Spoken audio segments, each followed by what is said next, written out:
கர்த்தருக்குள் அன்பான தேவ பிள்ளைகளே, ஆண்டவரும் இரட்சகருமாகிய இயேசு கிறிஸ்துவின் நாமத்தில் உங்களுக்கு என் அன்பின் வாழ்த்துதலை தெரிவிக்கிறேன்.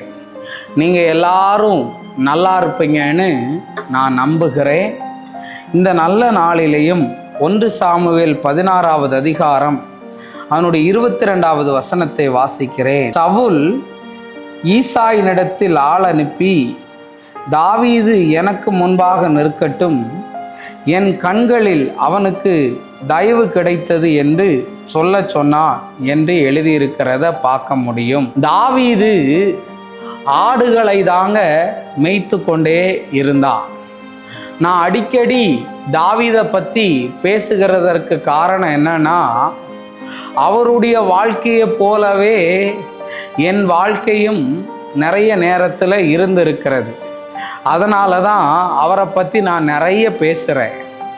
அவர் நிறைய நேரத்தில் வீட்டில் இருந்தாரோ இல்லையோ, நிறைய நேரத்தில் காட்டில் தான் இருந்திருக்கிறார். என்னெல்லாம் நிறைய பேர் சொல்லியிருக்காங்க, தாவீதையாவது ஆடு மேய்க்க விட்டாங்க. என்னை பார்த்து சொன்னாங்க நிறைய பேர், நீ மாடு தான் மேய்ப்பேன். சொன்னவங்களுக்காக ஸ்தோத்திரம். தாவீதை ஆடு மேய்ப்பேன்னு சொன்னவனை கர்த்தர் அரசனாக மாற்றிட்டார். மாடு மேய்க்க தான் லாய்க்குன்னு சொன்ன என்ன இன்னைக்கு நல்ல ஒரு ஊழியக்காரனாக தேவன் மாற பண்ணிட்டா. அதற்காக கர்த்தரை ஸ்தோத்தரிக்கிறேன். சிலரெல்லாம் அப்படி சொல்லணுங்க, அப்பந்தான் தேவன் அதை கேட்டு நம்மளை உயர்த்துவார். அல்லேலூயா. தாவீது இப்போ கூட ஆடுதான் மேய்ச்சிக்கிட்டு இருக்கிறாரு. அவருக்கு எங்கேருந்து அழைப்பு வந்துச்சு தெரியுமா? அரண்மனையிலிருந்து ஒரு அழைப்பு வந்தது, அவனை தேவன் உயர்த்துறதுக்காக.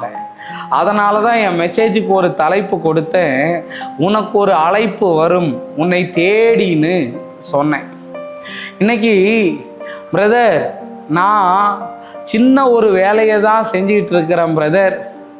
எனக்கு பெருசாக படிப்பறிவு இல்லை பிரதர். பெரிய அளவுக்கு இங்கிலீஷ் நாலேஜ் எல்லாம் இல்லை பிரதர். பெரிய அழகாலாம் இருக்க மாட்டேன் பிரதர். ஸ்மார்ட்டாலாம் எனக்கு பேச தெரியாதுன்னு உன்னை நீயே வருத்திக்கிட்டு தாழ்வு மனப்பான்மையில் நீ இருக்கலாம். ஆனால் தாவீதுக்கு ஒரு அழைப்பு அரண்மனையிலிருந்து வந்தது. நீ தேவைப்படுகிற நேரத்தில், நிறைய பேருக்கு தேவைப்படுகிற நேரத்தில் நீ தேடப்படுவாய். இன்னைக்கு உன்னை யாரும் தேடலைன்னு கவலைப்படாத, உன்னை மறந்துட்டாங்கன்னு நினைக்காத. அரண்மனைக்குள்ளாடி போகிறதுக்கு அவங்க அண்ணனால கூட முடியலை, அவங்க அப்பாவால் கூட முடியலை.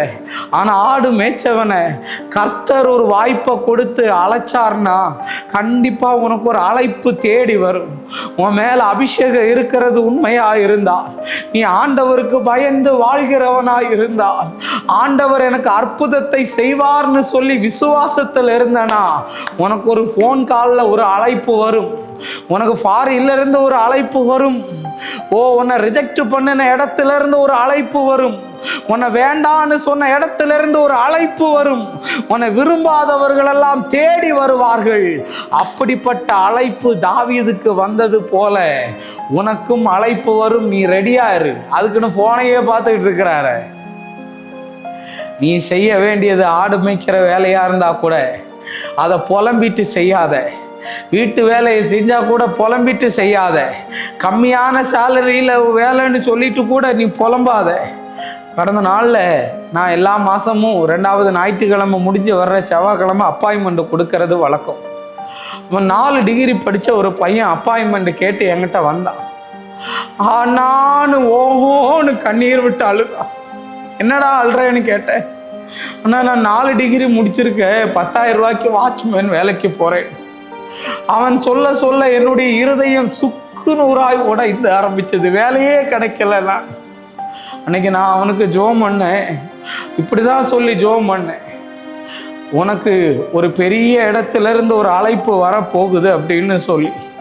இன்னைக்கு அவன் DLF போரூர்ல 90,000 ரூபாய் சம்பளத்துல வேலை செய்கிறான். தேவ பிள்ளையே, இன்னைக்கு உனக்கு ஒரு அழைப்பு வரும். தங்கச்சி, உனக்கு ஒரு அழைப்பு வரும். உனக்கு ஒரு மணமகன் தேடி வருவா. உனக்கு ஒரு மணமகள் தேடி வருவா. அதனால கொஞ்சம் அமைதியாயிரு. அவசரப்பட்டுறாத, எதையும் மாற்றி பண்ணிடாத, பொறுமையா இரு. அமைதியா இருந்த தாவீதுக்கு அழைப்பு வந்த போது உயர்த்தப்பட்டான். அமைதியா எல்லாத்தையும் பார்த்துக்கிட்டு இருக்கிறியா? கண்டிப்பா சொல்றேன், உனக்கு ஒரு உயர்வு வரும். நம்ம ஜெபிப்போம். அன்பான நல்ல ஆண்டவரே, இந்த நேரத்துக்காக நன்றி ஆண்டவரே. நீர் எங்களோடு கூட பேசின நல்ல தீர்க்க தரிசனமான வார்த்தைகளுக்காய் நன்றி சொல்லுகிறேன். எல்லா தடைகளையும் மாற்றும், சாட்சியாய் நிறுத்தும். இயேசுவின் நாமத்தில் வேண்டுகிறேன் நல்ல பிதாவே.